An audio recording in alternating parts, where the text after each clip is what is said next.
This is a book that was put together by Grandma Eva's brother Tzvi after the auto accident in which Grandma Eva and her brother and sister-in-law were killed, and several of the other family members were injured. They were in a limousine that was taking them to the grave site of one of the nephews of Ramek. He was a soldier in the Israeli army and in the War for Independence in 1949. His unit was up in the hills and was ambushed by a group of Arabs, and they were wiped out. And it was when they were visiting his grave that the auto accident occurred. The limousine lost its brakes and was on a mountain road, and it just crashed into the side of the road. There were 8 people in the limo, and all of them were injured, and three of them were killed.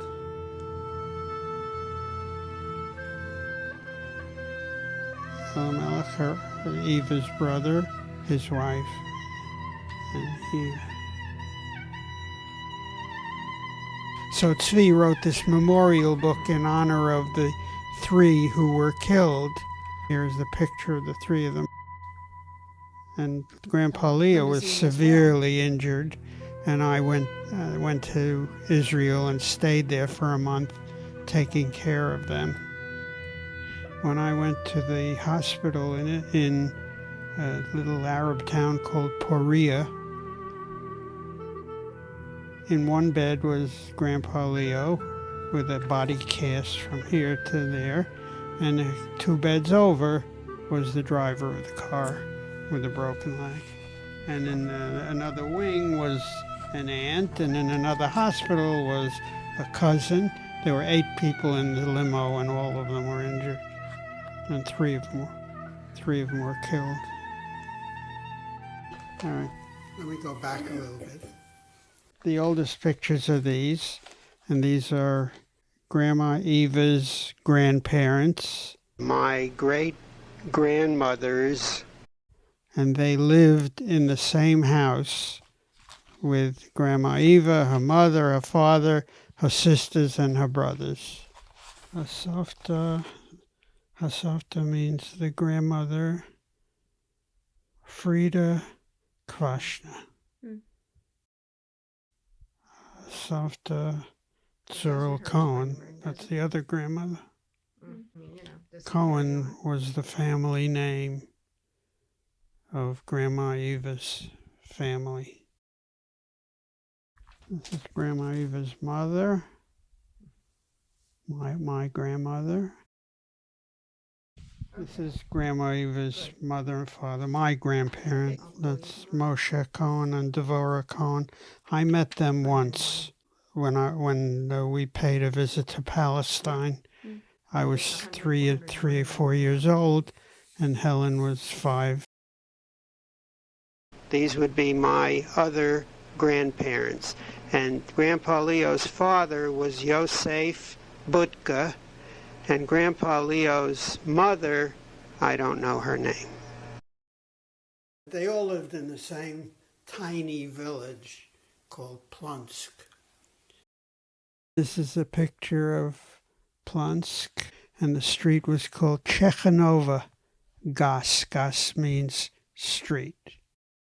The house that they lived in, 1, 2, 3, the 4th house down, and it was the grocery store and the house. The house was in the back, and the store was in the front. And in the back was this one-room house, and that's the home that Grandma Eva grew up in, along with her parents and her 2 grandmothers and her sisters and brothers. At the time the story begins, that little house included 7 children, their parents, and 2 elderly grandmothers. Another picture of Plunsk. What year do you think that is? Oh, that's probably around 1910. Have you ever been to Poland? Never. The sad part of the story is that Grandpa Leo's parents never made it out of Europe. So they were victims of the Holocaust. And the reason they didn't make it was an economic one. They were the, quote, successful people. They had a business that kept them there. Mm. He owned a sort of a grocery store, and out in the back was a bottling machine, and they would make carbonated water, seltzer, and sell it. Grandma Eva's parents didn't have any money anyway, so they had nothing to lose. Here are the 4 sisters. This is Grandma Eva.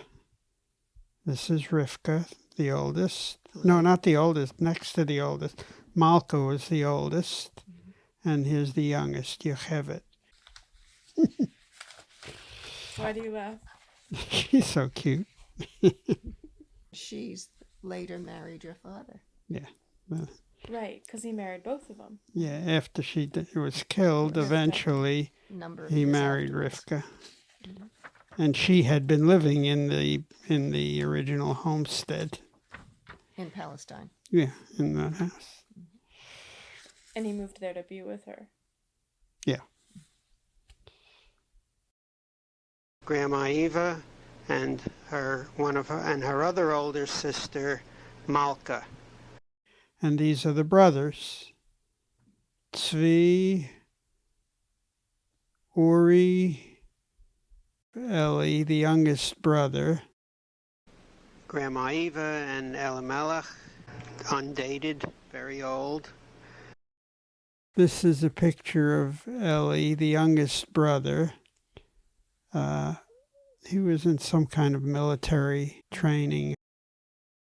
That's Grandma's youngest sister, Yocheved, and the brother who died very young. Yocheved is Amos's mother. Brother and sister is Yocheved and Tzvi. Tzvi, Malka. Apparently, they went to Amsterdam, Holland, and I don't know why or under what circumstances, but these pictures were apparently taken in Amsterdam. Tzvi with a friend of his.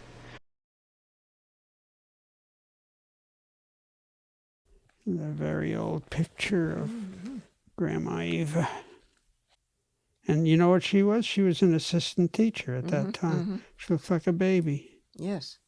With ears. She had ears, too. When she's got her hair back like that. Yeah. That's a frightening picture. They all look so serious. Nobody smiled. And in dark-colored garments. Hands folded. Mm-hmm. That's a classy picture. Oh, God. These were all posed with professional photographers. And that's Grandma Eva and her older sister and her younger brother.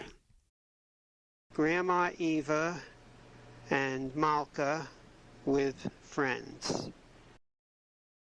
Grandma Eva and Malka with a friend. This is Grandpa Leo's family. How many brothers and sisters are there? Grandpa was one of 5. Each one has a story, of course.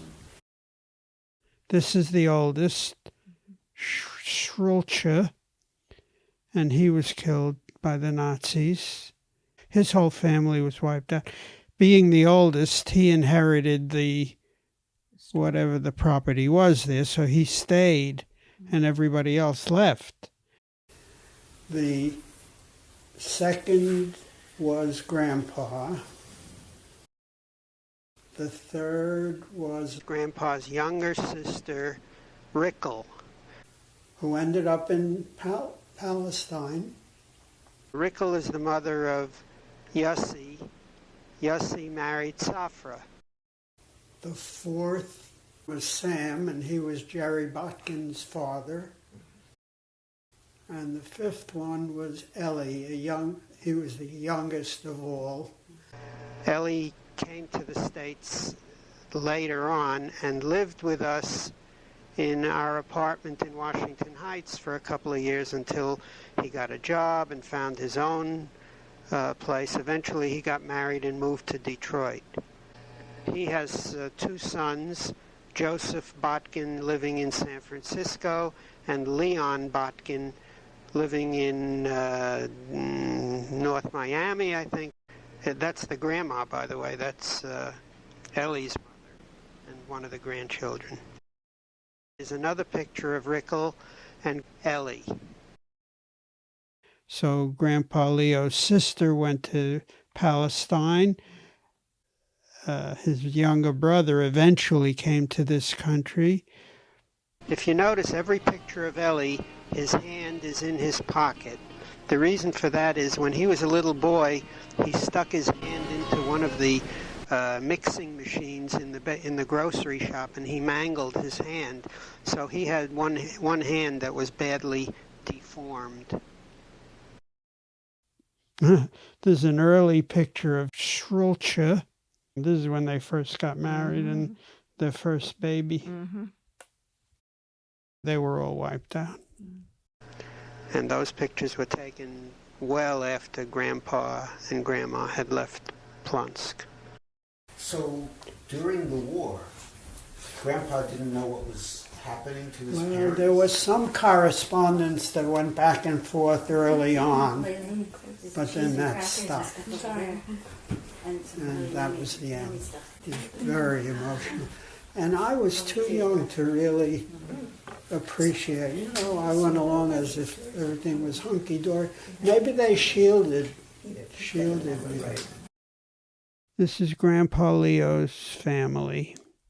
In the middle of the picture are Grandpa Leo's mother and father, Joseph Botkin and his wife, whose name I don't know. Then, on the left-hand side is Grandpa's oldest brother, Soycher. And next to him is his daughter, his only child at the time. He eventually had 3 children. And his wife is standing in the background with the long string of pearls. In back of the father is Grandpa's younger sister, Rickel. This is my mother. She wasn't yet married to Grandpa, but this is Grandpa's family that she's with. She was his fiancée. She was probably engaged, but he was gone to this country. To her left is Grandpa's youngest brother, Ellie.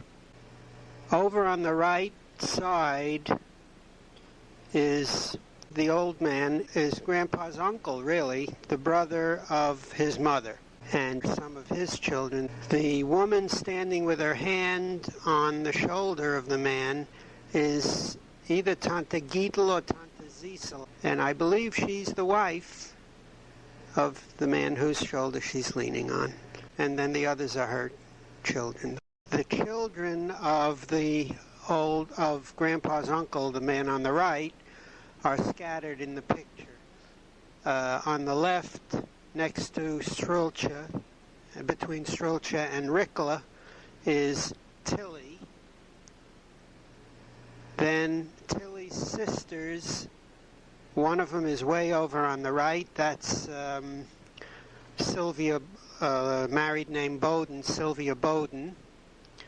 And the little one with the big bow next to her grandpa there is, next to her father actually, is Miriam, who now lives in Florida. And down at the bottom is Helen Goldfield with the braids, with the hand to her chin, is Helen Goldfield, another one of the sisters who also now lives in Florida. And next to Helen Goldfield on the far right is her brother Jack, who came to this country later than everybody else, but is still alive and with a family in this country. The one in the middle down at the bottom with his hands crossed, he's Grandpa's first cousin, is Sidney Klopman.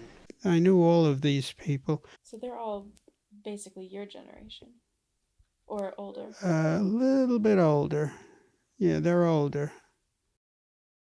The two women on the right-hand side of that picture I know as Tante Giedel and Tante Ziesel.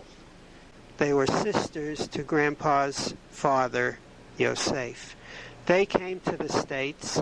I knew them in the States, and they were the two battling sisters. I knew them as elderly women, very irascible, and always part of the family gatherings. This is Grandpa Leo. These are all posed pictures. Herman Greenbaum's in the top row, Grandpa's in the middle row, Leo Klopman's in the bottom row. The backgrounds. Yeah. The trees. Yeah. Big trees. Yeah. Yeah. The hand on the waist. Grandpa Leo and Leo Klopman on the right. This is a picture of a kindergarten class that Grandma Eva was one of the teachers. And where's that? In Plonsk. According to the memorial book, Grandma Eva, after she had studied to be a teacher in Warsaw, came back to Plonsk and founded a Hebrew-speaking kindergarten. And this is a picture of the kindergarten group dated 1923, and I have a feeling that right after that she left for the States. And that's Grandma Eva right in the middle. This is taken long after that one where she looks like a little peanut. She probably was teaching for a while. Yeah, she's a little more mature here, 1923.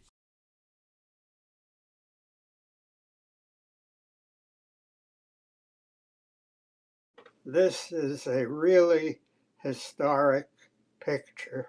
Plonsk was the heartland of a very strong Zionist movement before the land of Israel was ever dreamed about. Theodor Herzl was a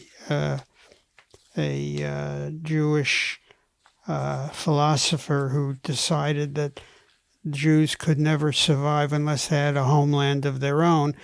And the Jewish homeland was in the head. There was no Jewish homeland. Theodor Herzl wrote a book suggesting a Jewish homeland in the ancient country of Palestine. And he started the Zionist movement. It was called Hashomer Hatzair. And one of the early protagonists of the movement was David Ben-Gurion, who was the first president of Israel.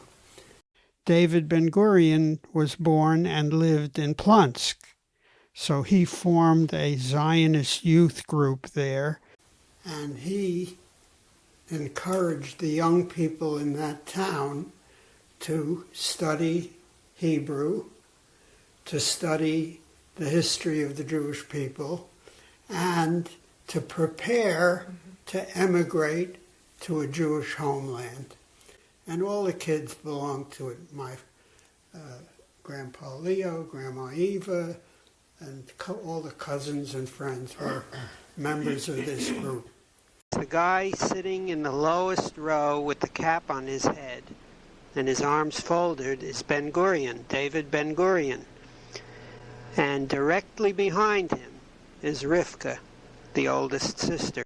At a certain point, David Ben-Gurion decided he was going to go to Palestine. And he traveled overland through Turkey and ended up in Palestine with a group of people. They bought some land from the Arabs and started agricultural settlements. This picture was taken in Plonsk. It's the Zionist group. It's dated 1906. And that was taken on the occasion of David Ben-Gurion's departure for the Promised Land. That's a pretty famous picture. It's a picture of the youth group in Plonsk, a formal photo. And on the bottom row is Elimelech, Grandma Eva, and Grandpa Leo. That's before they were married. They were courting at the time. They were childhood sweethearts. In the upper left-hand corner is Leo Klopman, who was Grandpa's first cousin. And in the middle, in the upper row, is Grandma Eva's older sister, Malka. Over on the right, in the upper right-hand corner, is Herman Greenbaum. I'm not sure how he's related, but he's also a cousin. Here's the Zionist youth group with their uniform and flag. They had a song and a motto and a secret handshake. And the motto was Chazak v'amatz. What's that?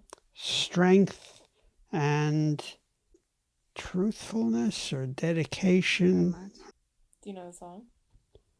I don't know the song, but the secret handshake was, hold your hand out. It was like this, and then like this, and then like that. Touching thumbs was important. You can see Leo Klopman in the lower right corner, Grandpa Leo, and Malka in the middle, and Grandma Eva in the upper row. Grandma Eva was the only sibling who did not go to Palestine. The reason was, from the age of 13 or 14, she and Grandpa Leo were promised to one another. They were in love. They were childhood sweethearts. My father used to tell the story when he first felt warm feelings about her. He went out and picked some wildflowers, and he took them to Eva. They had a goat. The goat ate it. Grandpa Leo left Poland to escape being drafted into the Russian army. Poland was being taken over by Russia at that time. And Russia would just come in and sweep up all the young men and stick them in the service. And in order to get out of that, they would do anything they could, because once they were in, that was it. They were in for life. So he got away. I'm not sure how he got away, but he left Poland and went to Germany.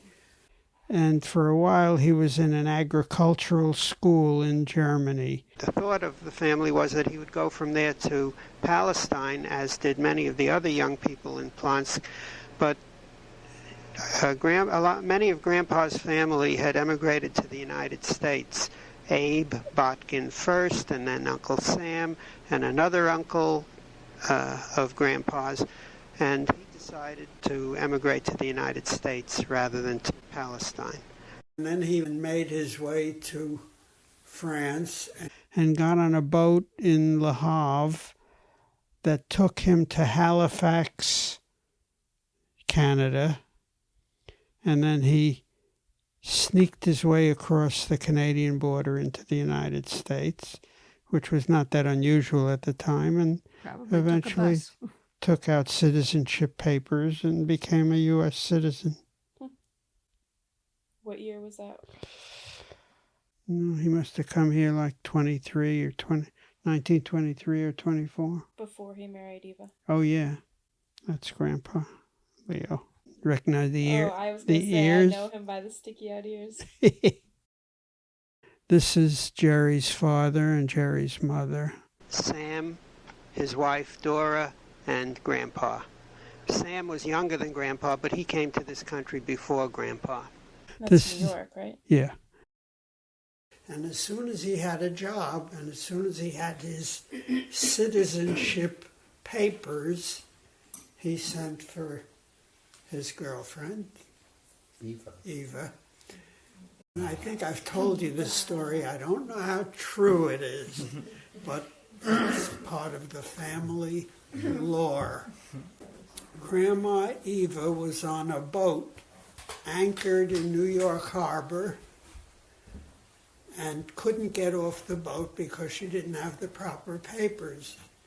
Grandpa Leo hired a little launch with a justice of the peace, and they rowed out to this big boat, and the justice of the peace conducted a ceremony from above and below and said, "You're our man and wife, now she can come ashore." And that's how.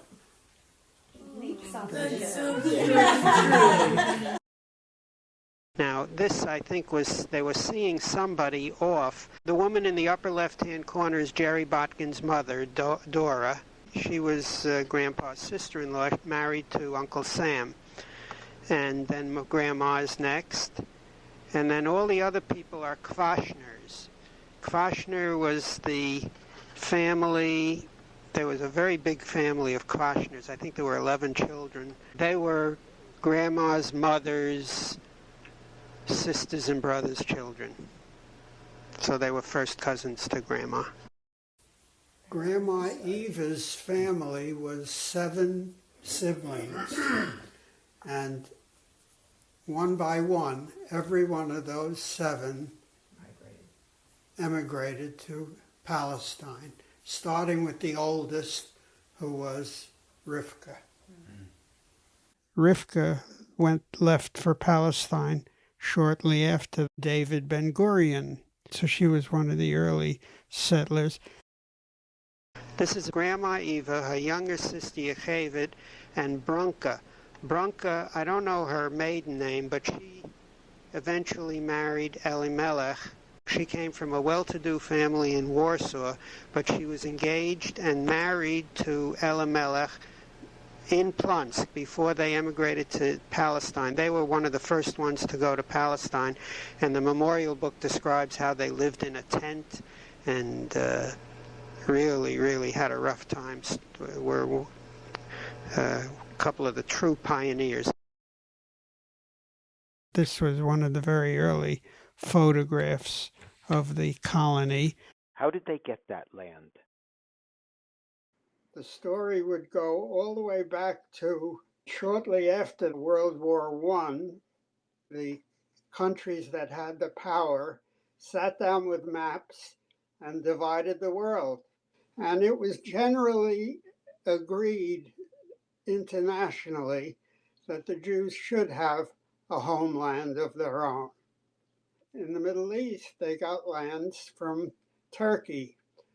The lands that they got from Turkey were probably owned by wealthy shahs or kings or whoever the powers were, and they were absentee owners. They never came to the land.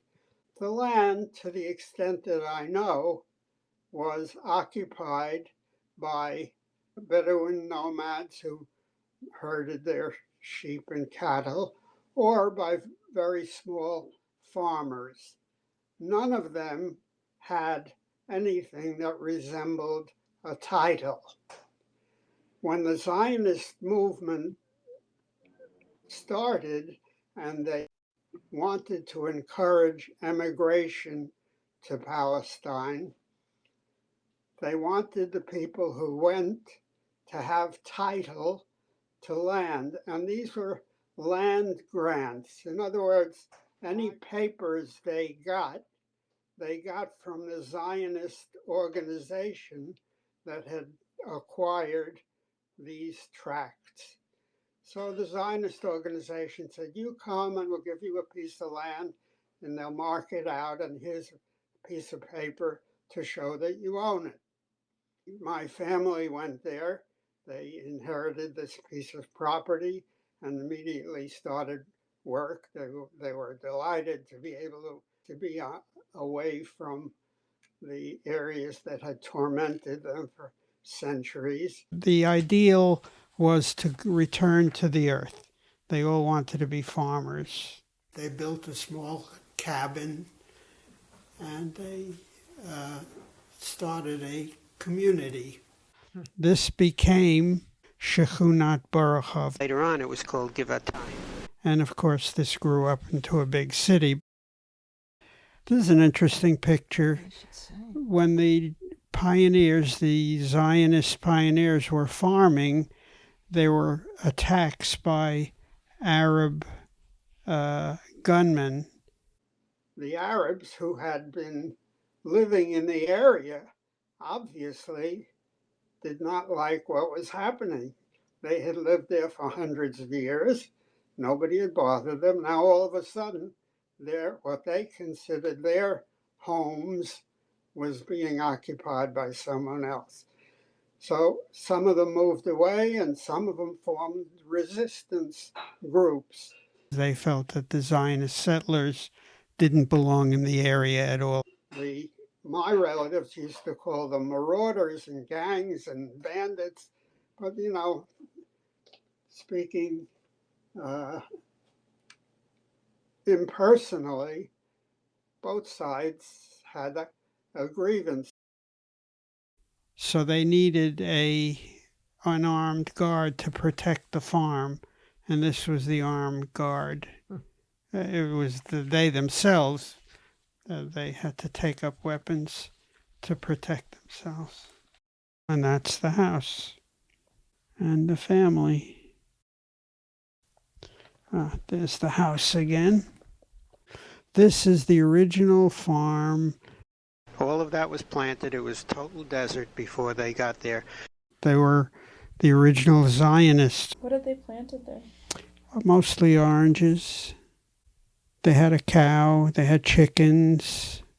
Now you know where all that farming comes from. Yeah. They were the pioneers, the ones who went to Palestine. Eventually, when they felt well enough settled, they looked back to Poland, and their parents were still there. And they decided to bring my grandmother and grandfather to Palestine. This is when the Moshe and Dvorah Cohen first came to Palestine, and it's a picture postcard with various scenes from the pioneering in Israel, in Palestine. Yeah, there's the bungalow, the stone house, and fruit trees. And my grandmother and grandfather ended up living in this stone cabin in a tiny community called Shechunat Barachov. If you went there today, it's Tel Aviv. It's all high-rise buildings. At the time, it was just an outlying settlement. Now it's part of a metropolis, and the cabin no longer exists. And they were the last holdouts holding on to that small townhouse for many, many years. Yeah. When they first were cultivating it, it was bare, barren all around. They had no water, and they had to drag the water in by hand. That's Grandma Cohen standing there in the lower left. That's all the members of Grandma's family, some of them with spouses. Down at the bottom is Amos, baby Amos, in Yechevet's lap. And on the left is baby Avraham, nicknamed Avramic, and his mother. Sad stories connected with that family because Avramic lost his life during the War for Independence, and his mother lost her brother Ori. Grandma Eva's brother Ori is on the left. The guy kneeling down on the left is Ori, and he died of I'm not sure, a liver disease, I believe, when the family was very young. On the porch of their farmhouse. It's 1926, huh? 1926, right. So Eva's gone. She's in this country, married. She never went to Israel. She came straight from Poland. To your father. Yeah. This is On the occasion of the visit by Joel and Leah Cohen to Joel's brother Moshe in Palestine. And here I'll rattle off the names of the people because they're all members of the family. In the top row is Tzvi, Grandma's brother, Malka, Grandma's sister, and Yosef Shapiro, who was Malka's husband. Yosef was I believe he was a chemical engineer. He worked for the cement factory outside of Haifa. And from what I recall, he and the rest of the family were not as comfortable with one another as some of the other people were, because he was from the opposite political party, and everybody was very political in those days and very outspoken. So whenever they got together, there were big debates. In the middle row, of course, is Joel, Leah, Devorah, and Moshe. In the bottom row, Elimelech, Rivka, starting from the left, Elimelech, Rivka, Yocheved and Yitzchak. Yocheved married Yitzchak Eisenberg. That's Amos and Uri's parents. And then Uri, the grandma's younger brother, who died shortly after he was married. And on the far right is Branka, Elimelech's wife. Eli is way on the left, Branka is way on the right. That could be Passover. Yeah. Oh, it is. I see matzah. Yeah. Mm-hmm. That's the whole Israeli Clan. It's Hanukkah. Yeah, it's Hanukkah. And this was mailed from Israel to New York. And this is Joel and Leah Cohen, who were visiting Israel at the time. That's Grandpa's, not Leo, but my grandfather's brother. Mm-hmm. Oh, here are the four of them. That's my grandfather, his brother, his wife, and my grandmother on my mother's side. I knew them very well. They were like my surrogate grandparents. Mm-hmm. And who are they? On Long Island, we used to go to a bungalow to share a bungalow together. One of my uncles, who was one of the original settlers, Tzvi, urged my parents, Grandpa Leo and Grandma Eva, to think in terms of making their life, their home in Palestine.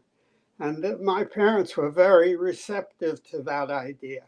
And step number one, according to Tzvi, would be to buy a piece of property in Palestine that they could eventually, that they could have farmed in absentia, and eventually they'd build a house on it and move the family there. So Grandpa Leo sent some money and they bought, I don't know how many acres, they called it dunams. Ironically, it was Arabs who planted the trees. They were hired as manual workers, and they planted orange trees and grapefruit trees. And Tzvi, my uncle, managed the property. The farm was named Gan Uri, Garden of Uri, in honor of the grandma's younger brother who died. The plan to emigrate was always a dream, and they used to repeat it to me, and I kind of half assumed that we would end up in Palestine, but it never happened. Along came the family and the job and the various connections. My parents used to go and visit periodically, and they loved Palestine in absentia. After Grandma was killed in the accident and Grandpa came back to this country, eventually he decided to sell the property.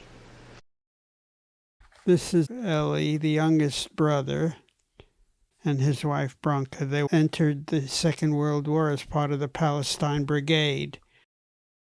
which was part of the British Army. He went to Italy, and in Italy he formed a school for orphan girls. And his wife, Branca, was an ambulance driver. That's her here. Why Italy? He was stationed there when the war ended. Oh. It was a Hebrew language school. And he wrote he created a little Hebrew text. You know, when the State of Israel was created, when the Zionist movement started, the language of the people was Yiddish. And Hebrew was the language of prayer, the ancient language of prayer. But the Zionists, who were not particularly religious, wanted to create a living language, and they decided to use Hebrew as the living language.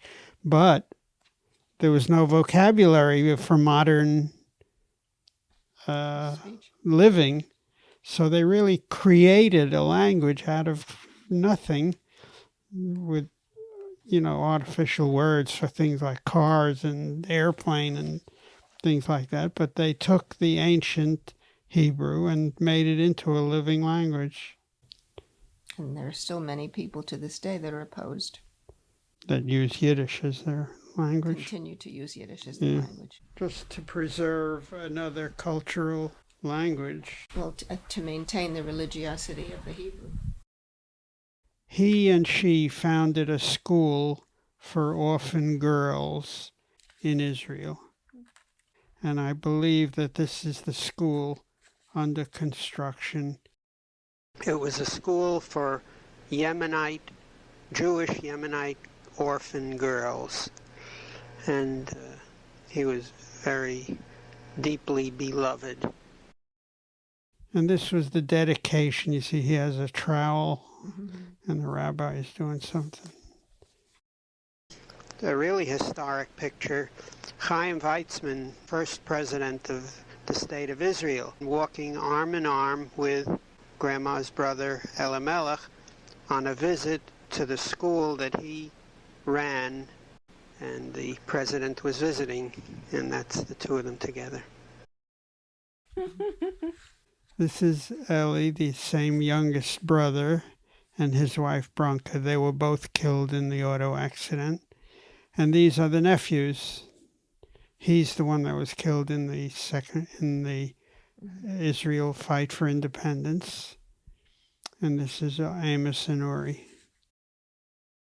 These are more modern pictures of the children of these brothers and sisters. And this is Yechevet's family. Yitzchak, Yechevet, Amos on the right, Uri on the left. These are my first cousins. Yitzchak was a cabinet maker.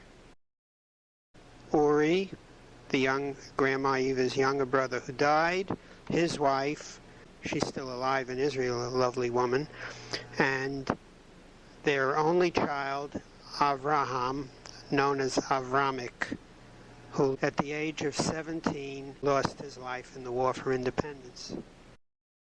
Malka and her son, Yehuda Shapiro, Malka and Yosef's oldest child, Yehuda Shapiro, and his sister, Rena. Rena unfortunately died when she was 16 years old.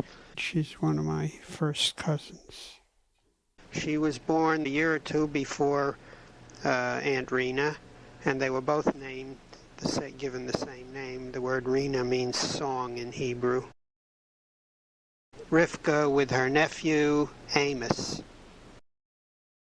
This is Grandpa Leo's sister, Rickel, when she first got married to this guy. His last name is Cronenberg. I don't know what his first name is. And in the middle is their only child, Yossi. And Yossi married Safra. Rickel's husband decided to go to Argentina and never came back. So Rickel was left back in Israel as a single mother. When he left, he was supposed to go and make his fortune and then come back. And whether he met somebody else there or just decided he didn't want to go back, I don't really know the story. And this is little Joe and little Helen in one of the famous baby pictures. To sure are smiley. That's us. You are so cute. Yeah. That looks like it was on Amsterdam Avenue. There's George Washington High School and it's peeking out in the background. Grandma Eva was a very lonely immigrant in this country. Grandpa Leo worked 6 days a week, long hours. Where was he working? Bakery. He was a baker.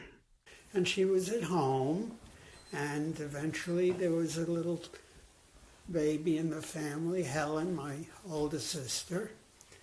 And then the second child came, that was me. Oh, middle child. And at that point, Grandma Eva had been corresponding with her brothers and sisters in Palestine and was very sad that she couldn't see them. And Grandpa Leo said, I want you to go and visit them. He could not go. He had a job and he couldn't leave the job.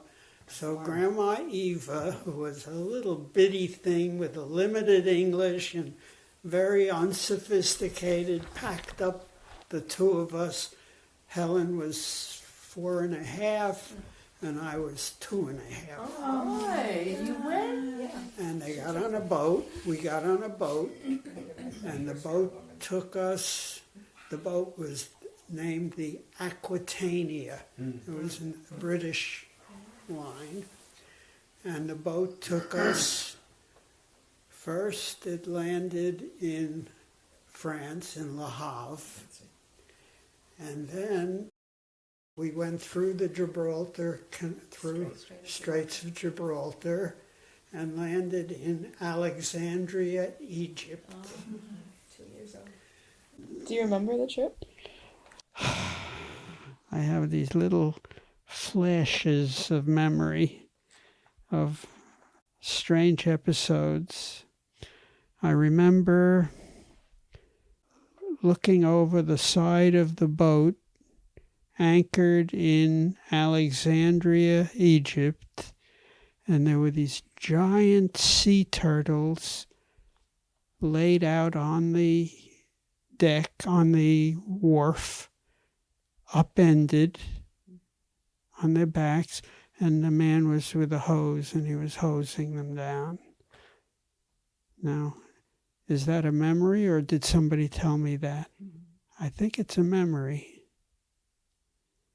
And I remember walking around on the ship one day, and I was wearing a new jacket, and I brushed against the railing that was being painted orange. And my mother spoke to the purser, and he took me downstairs and got some turpentine, I guess, and on a rag, and he cleaned off my coat. Now, did she tell me that, or do I remember it? I don't know. I remember we were in Alexandria. We were on a streetcar, and it was open, and people could jump on and off. And some guy jumped on and was trying to come on to my mother. Either he was trying to sell her something or just trying to be fresh. And the man sitting next to my mother chased him away and protected her. I think she may have told me. And then we got on another boat, went from Alexandria to Haifa, which was the major port in Palestine. And her family met her there and took her to their cottage. And here we are in Palestine. There's the house, and those are the trees. You were 3 years old, Joe. That was your first time, huh? Yeah. How long were you there? Probably a couple of months. They lived in a little bungalow, stone house, which stayed in the family for quite a while, and Grandpa Leo lived there when he married Rivka. It was very strange because at the very end, the city grew up around them so that this little house occupied one square block, and it was all trees and flowers and fruit trees. It was like a Garden of Eden, and all around it was high-rise buildings. And then after Rivka died and Grandpa came back here, we sold it, and the profit was shared among the entire family. I'm sure they built apartment buildings. And here we are at the gate to the property. The family all got together. That's me in the foreground with my grandpa. I was freckled and sunburnt. And Helen is on the right with her grandma. And that's Grandma Eva. And that's her mother, her father, and all the brothers and sisters and nephews. Do you remember sitting on your grandfather's lap? Yes, thank you. I used to sit on his. They were in Palestine when I was there. Couldn't communicate. I didn't speak. Yeah. They didn't speak. But I used to sit on his lap and comb his beard.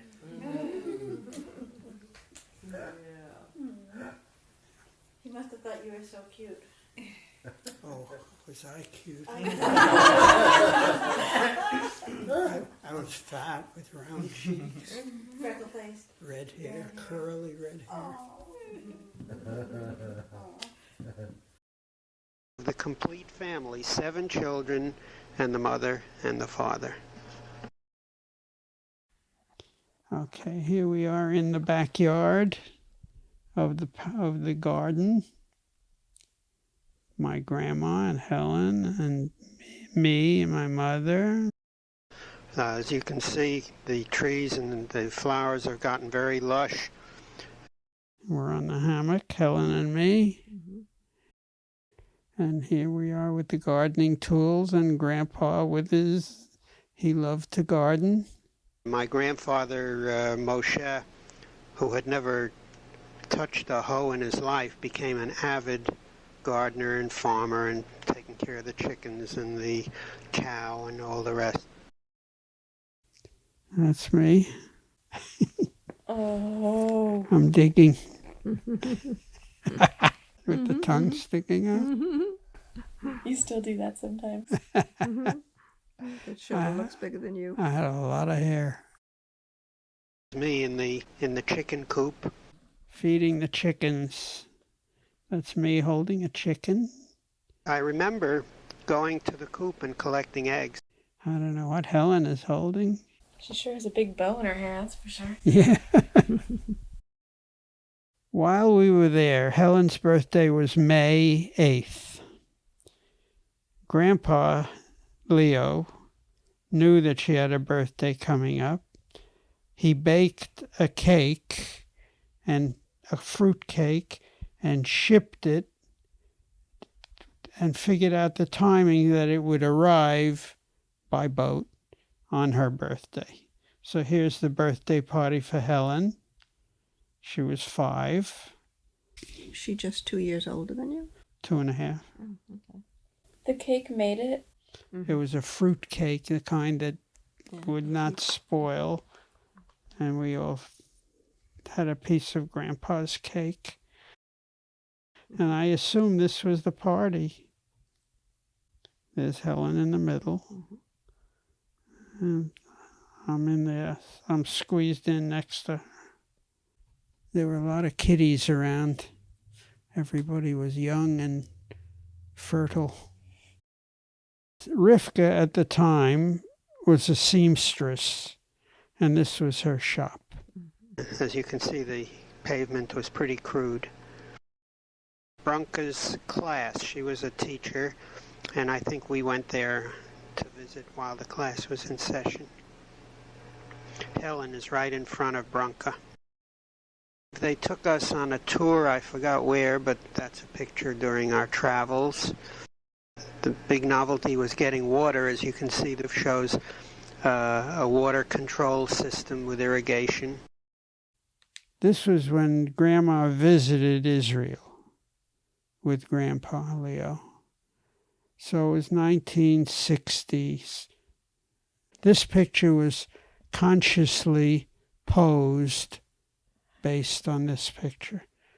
Those are the four sisters, probably in the early 1900s.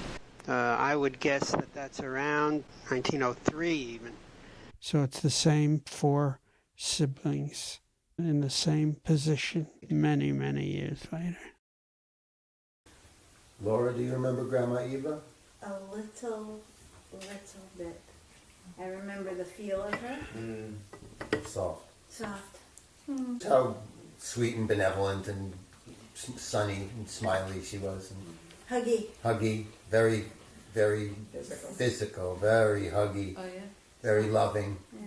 Yeah. Always cooking, always in the kitchen.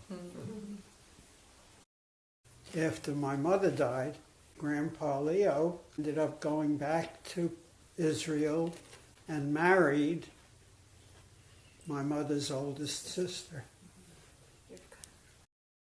Of course, this is a very modern picture of Grandma and Grandpa, Eva and Leo, and all their grandchildren. That's Mitch, Eddie, Mark, Doug, Danny, Joseph, Steve. That's Laura. That's baby Laura. Yeah. That really completes the picture album. And of course we have many, many more pictures from a more recent era, but these represent the oldest in our collection.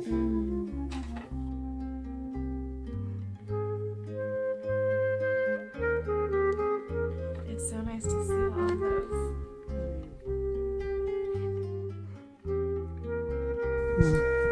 They're precious.